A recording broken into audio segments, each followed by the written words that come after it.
Words from mythology and history. Halcyon, 1. Calm and peaceful. 2. Happy and successful. She looks back fondly on those halcyon childhood days when she and her sisters seemed to inhabit a magical world where it was always summer. For the Greeks, the halcyon was a bird, probably the kingfisher, that was believed to nest on the Mediterranean Sea around the beginning of winter, and had the power to quiet the rough December waters around Sicily for about 2 weeks, the halcyon days. Thus the adjective halcyon came to mean calm and serene. Today people especially use it to describe a golden time in their past. Meander, 1. To follow a winding course. 2. To wander slowly without a specific purpose or direction. A little-used trail meanders through the mountains, crossed by cowpaths onto which hikers often stray and get lost. Now and then, geography contributes an ordinary word to the language. The Greek word meandros came from the Meandros River, now the Menderes River, in western Turkey, which rises in the mountains and flows 240 miles into the Aegean Sea. Meandering is a natural tendency, especially in slow-moving rivers on flat ground with fine-grained sand, and the Meandros was well known for its many windings and wanderings.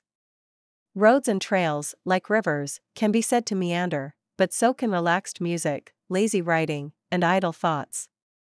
Oedipal relating to an intense emotional relationship with one's mother and conflict with one's father. Already on her first visit, she sensed a tense Oedipal situation, with her boyfriend and his father barely getting through dinner without coming to blows. In Greek mythology, the king of Thebes, in response to a dreadful prophecy, abandoned his infant son Oedipus, who was then brought up by shepherds. Grown to manhood, Oedipus slew his father almost accidentally, not recognizing him, and then married his mother. When the shameful truth was discovered, the mother committed suicide and Oedipus blinded himself and went into exile. The psychiatrist Sigmund Freud invented the term Oedipus complex to mean a sexual desire that a child normally feels toward the parent of the opposite sex, along with jealous feelings toward the parent of the same sex. In Freud's theory, not accepted by everyone today, lingering Oedipal feelings are an essential source of adult personality disorder, and can result in choosing a spouse who closely resembles your father or mother. Ostracize, to exclude someone from a group by common consent. Back in the 1950s, she had been ostracized by her fellow country club members for her radical political beliefs. In the ancient democracy of Athens, citizens were permitted to vote once a year to exile anyone who they thought might pose a problem to the city-state. The man with the most votes was banished for 10 years, even if no one had ever made a single charge against him.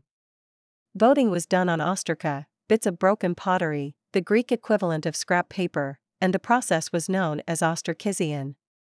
Today the most common kind of ostracism is exclusion from a social group. It can be especially painful in school. No more sleepovers, no more party invitations, just lots of whispering behind your back.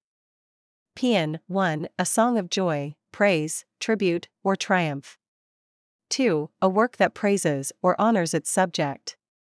At his retirement party, the beloved president was treated to paeans from friends and employees to his years at the head of the company. Originally in ancient Greece, a paean was a choral hymn to Apollo as the god of healing. More generally, it could be a hymn of thanksgiving, as when, in Homer's Iliad, the followers of Achilles sing a paean on the death of his enemy Hector.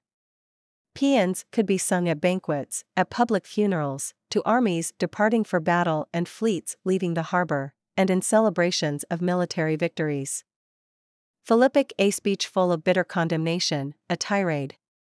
Every few days he launches another Philippic against teenagers, their ridiculous clothes, their abominable manners, their ghastly music. In 351 to 350 BC, the great Greek orator Demosthenes delivered a series of speeches against King Philip II of Macedon, the so-called Philippique Logoi, speeches regarding Philip. 3 centuries later, in 44 to 43 BC, the great Roman orator Cicero delivered a series of speeches against Mark Antony, which soon became known as the Philippica or Orations Philippici, since they were modeled on Demosthenes' attacks. Splendid though both men's speeches were, Demosthenes was eventually exiled by the Macedonians, and Cicero was executed at Mark Antony's orders. Satyr, a man with a strong desire for many women.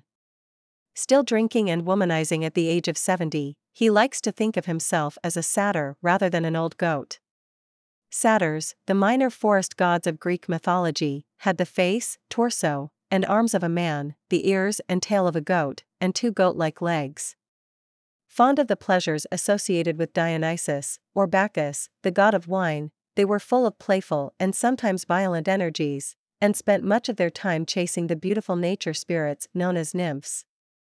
Satyrs show up over and over in ancient art. The Greek god Pan, with his reed pipes and mischievous delight in life, had the appearance and character of a satyr but greater powers.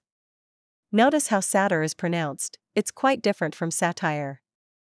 Zealot, a fanatical supporter.